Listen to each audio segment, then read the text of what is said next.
Okay, so I think we really need to have a conversation about being empathetic towards other people, having compassion for other people. And I know when I was much younger, I didn't have that much compassion for people. And I realize now the reason for that was because I hadn't healed from my trauma. Now, I haven't fully healed from my trauma. I'm not sure if I ever will completely heal from it, but I've healed from it enough that I know that I can be compassionate towards other people now. That it's not, I had to struggle, so they have to, so they should. Some people have that attitude, which I think is destructive to society. It's destructive to us as people. And we really need to find a way to help people around us be more compassionate. And I think that is a big reason why people can't be that compassionate about people that are here trying to seek a better life. I think that's why it's easy to fearmonger about immigrants. Because if the material concerns of the people aren't being taken care of, they're going to scapegoat somebody. They need somebody to blame, because they know they're working hard. They know they're doing everything they can to get ahead, and they cannot do it. I know people that have 2 to 3 jobs or they have 3 part-time jobs because they can't get 1 full-time job. And because they have 3 part-time jobs, they don't have health care. So they can't get health care, but they make too much money to get Medicaid. So they end up having to buy from the ACH if they, or the ACA if they want health care, and a lot of them just forgo because it's expensive. It's gotten kind of unattainable at this point, and we really need Medicare for all. We are the only rich country in the world that doesn't have socialized health care. Cuba has socialized health care, and they have good outcomes. Now, I know they're a communist country. I get that. And I'm not vying for communism. I actually think we're going to have to end up with some kind of mix. We need a robust safety net for people, but we can't have unchecked capitalism, because that's what we have right now. Unchecked capitalism, which makes it so you can make as much money as you can, and the more money you make, the less taxes you end up paying. And I love how people say, oh, well, the rich pay 75% of all the taxes. No, they don't. No, they don't. Not when you're Jeff Bezos. You have an effective tax rate of 1%. But they take the numbers straight from the IRS because it gets published publicly. And they're like, oh, no, look how much he's paying. He's not paying that. That's before. It's before his deductions. It's before all the loopholes he gets to jump through. And then he ends up paying effectively 1% of his income. I am married, and we have no children. We have no dependents of any kind. And we make about $100,000 a year. We pay effectively 10% of our income to the federal government. Why, if I had to pay 10%, why aren't rich people paying 10%? Just straight, just a flat tax. Do a flat 10% tax. No matter what you make, you pay 10%. I know this probably wouldn't fix everything, but it would fix a lot of things. And seriously, what I was thinking about the whole compassionate thing, back to that point, is because I've been for the whole weekend basically, I've been watching the Senate online on PBS NewsHour in real time, talk about these cuts to Medicaid and Well, I think there's some cuts to Medicare. I know more about the Medicaid cuts than I do about the Medicare cuts, but there's, it'll indirectly raise private insurance premiums because you got people that don't have health care will still go to the emergency room, but they're non-paying. They won't be able to pay for it because It's enormously, it's so egregiously expensive, and it doesn't have to be. So people think the billed amount that the providers are billing insurances is how much it actually costs. It's not. I can tell you that now. I was a medical biller for 15 years, and so I knew I would be quoting, the out-of-pocket prices to people that wanted to get, like, if you want a gastric bypass or you wanted to get a gastric sleeve, right? This was one of the popular ones. If your insurance wouldn't pay for it, then you had the option, like, to pay out of pocket. Now, we would charge the insurance company about $32,000, right? But if you paid out of pocket, you pay about $16,000. You have to pay it all at once, but you'd only pay $16,000. And there's a reason for this. There's a reason for this. It's because the provider has to upcharge so much because they have to have an actual army of people to basically fight for their non-paid claims. Now, about 20% of all the claims get denied outright, right? Not because there's something wrong with them or whatever. Sometimes there is, and you have to fix it. But they don't tell you what the problem is. It's like you end up having to be really good at investigating, and I actually was really good at it. I just hated my life doing it. And I did medical authorizations the last 5 years I worked at my last job. And I didn't realize how miserable I was until I quit that job back in 2019, right before the pandemic happened. And the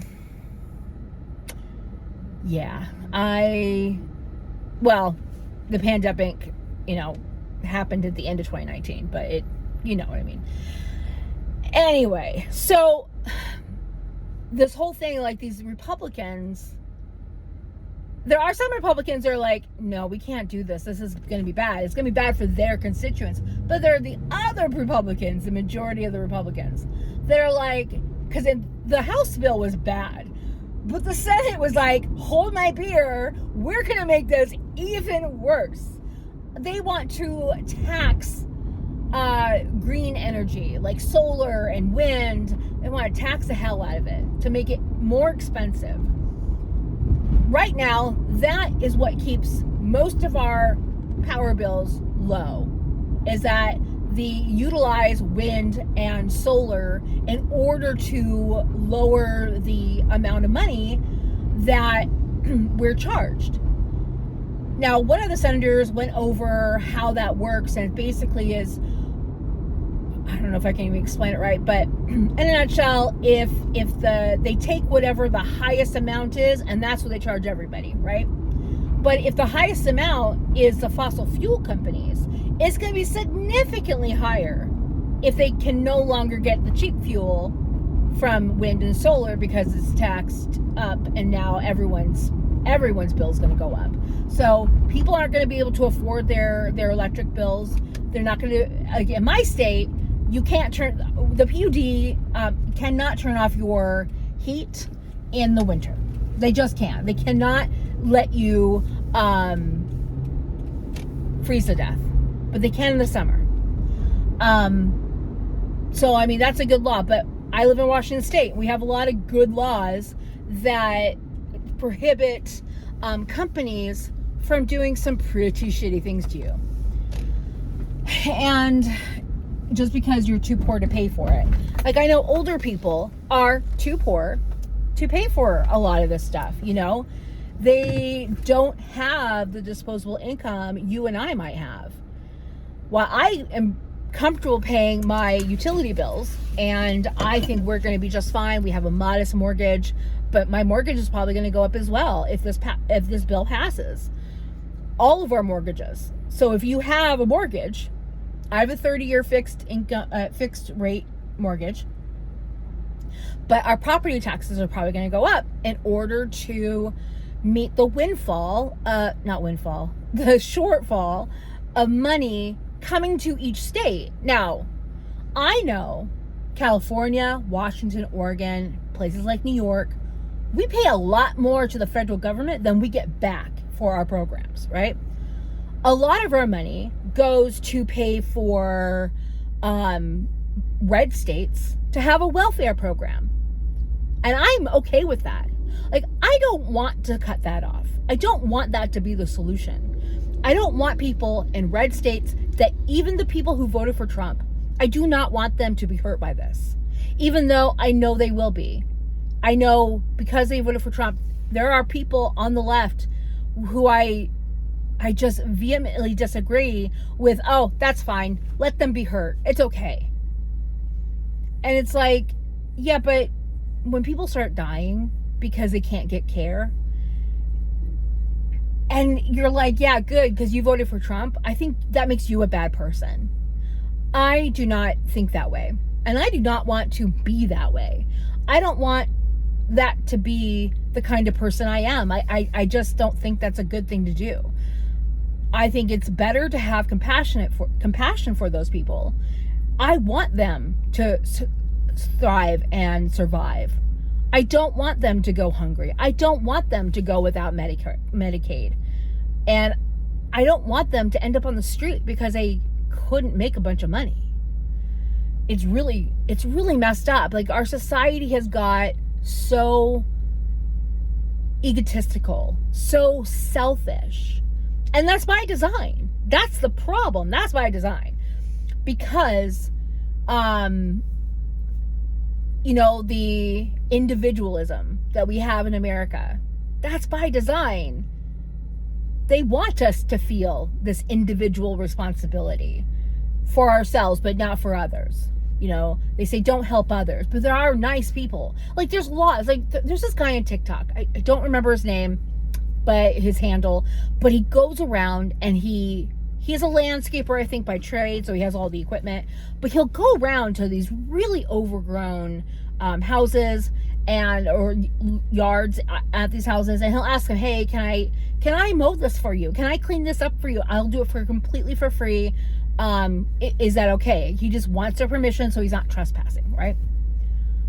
One place he did that, the neighbor, the asshole neighbor, called the police, and they came out and they told the guy that he had to leave, that he couldn't mow the lawn for free. You know why? Because that city had a fee for service to clean up your yard. So if you couldn't do it, if you're disabled or whatever, for whatever reason can't clean up your own yard, then they'll charge you $300 to do it. Well, this little old lady that he was helping could not afford that.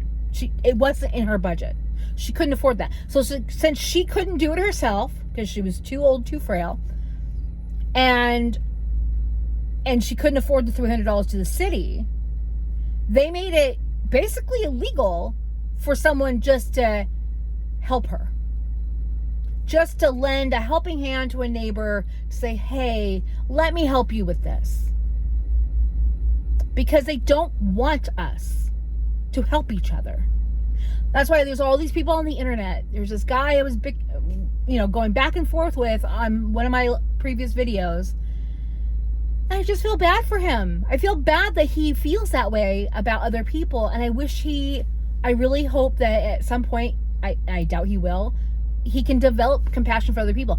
I hope that he does not experience the inhumane treatment that other people experience due to people not being able to be compassionate towards the others. We really need to fix that about ourselves, because this is part of the issue, is because we don't help our neighbors. We don't. I mean, when I moved to my house, I bought my house in 2014, and I tried really hard to get them to know my neighbors. Really, only one neighbor do I really even talk to, and it's really just not even in a social way, just in a, hey neighbor, how's it going? If he's outside and I'm outside, I talk to him a little bit. But none of my neighbors wanted anything to do with me. And I'm like, why? Like, you live next to me. And it's interesting. So I made a garden in my backyard. It has to be a container garden, but I still made a garden. I'm growing mostly a bunch of tomatoes. But I do plan on sharing that with my neighbors when they actually, my crop comes in. If that ever happens, because I feel like it's slow because we've had a lot of low temperatures, like especially at night. My little pepper won't grow because it's been too cold at night, but hopefully that changes. Today is 80, so I think that's going to change soon. Anyway, so back to compassion. I know it's hard. So I know this isn't an easy thing to do. It's not easy to meet somebody with compassion when they're not being compassionate back to you. I get that. But do your best. Don't be perfect, because we're not going to be perfect. Striving for perfection is a falsity. And expecting perfection is a falsity. Let people make mistakes, because we all make them. Every single one of us, all the time. I don't care how perfect you think you are, you're making mistakes. And it's okay. We all make mistakes. We're human, and we need to give ourselves grace, because I know that's something we're really bad at. We're really bad at giving ourselves compassion. I think that is one thing we need to start with. Give yourself compassion. Give yourself grace, because that will be able to translate to other people. If you can't give yourself a break, how are you going to give anybody else a break, right? But you deserve a break. Because this world is hard, no matter who you are. Unless you're rich, your life is not hard. I'm sorry, it's just not hard. Your life is hard, no matter who you are. If you're in the bottom 90% like I am, your life is hard in some way. Now, you might not have the hardest life. I didn't have the hardest life, but I did have a rough start, to say the least. And do your best to heal yourself. Take the time, get therapy if you can afford it. If you have access to, do it. If you go online, there's lots of online programs that are pretty cheap now, or cheaper if you can afford it, or if you have insurance that will pay for it, get it. I would encourage anyone that's willing to take an antidepressant that suffers from anxiety to get on an antidepressant. Now, you might have to go on them a little bit. I swear by them now. I waited so long to find the right one for me. I'm on Zoloft, and it has made the world of difference for how I am, for how I can treat others better. And a lot of us, I think, need an antidepressant. And it's not a forever thing for most people. For me, it might be, because I have ADHD, and it does help with my executive function. And so, and I know a bunch of women that are on Zoloft at a higher dosage for ADHD, because it helps with executive function. It helps with being able to keep your emotions in check. And yeah, I need all the help I can get, because without it, the swings were so far, and there's nothing I could do. There was nothing I could do to stop it, because normally my anxiety was at an 8, just natural baseline. But what Zoloft does is it kind of brings it back down to like a 4 or a 5, right? So I have further to go to get to hair on fire. But before, people will say, oh, you're overreacting, blah, blah, blah. No, I wasn't overreacting. I was reacting because people who have ADHD feel things more. We feel things more intensely. So I think that's a better word for it.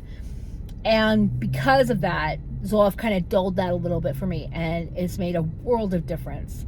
So then I can handle situations better. Does it take away my anxiety? No. But does it make it easier to deal with my anxiety? Does it make it easier to deal with life in general? Absolutely. It's a life-changing medication for me. And I encourage anyone who thinks they might benefit from one to go to a doctor if they have access to one. I get not everyone has access. And try to help yourself. Because A, it's going to help you get through the next 4 years easier, better. You're going to be able to form plans and be proactive rather than just being reactive. Because we also need to think about that. Especially if this bill passes. If this bill passes, a lot of states and a lot of people are going to be hurting. And we really need to figure out a way on a local level to help our neighbors, to try to, maybe join mutual aid groups. I'm not sure what the big solution is here. Maybe there's not just one. There probably isn't just one. There's probably many. If you're watching this, do me a favor. If you have a solution, and I don't mean someone's like, oh, get a job. That's stupid. I mean, do you have a solution for helping yourself be more compassionate towards other people, which helps you be more compassionate towards other people? Do you have ideas for how we can safeguard ourselves, our neighbors, from the horrors that might be coming down the pipeline? Anyway, thank you so much for watching. Please give me a thumbs up, and I really appreciate everyone who has subscribed recently. I really appreciate you all, and everyone that's coming back. I appreciate everyone. Okay, anyway, thank you so much.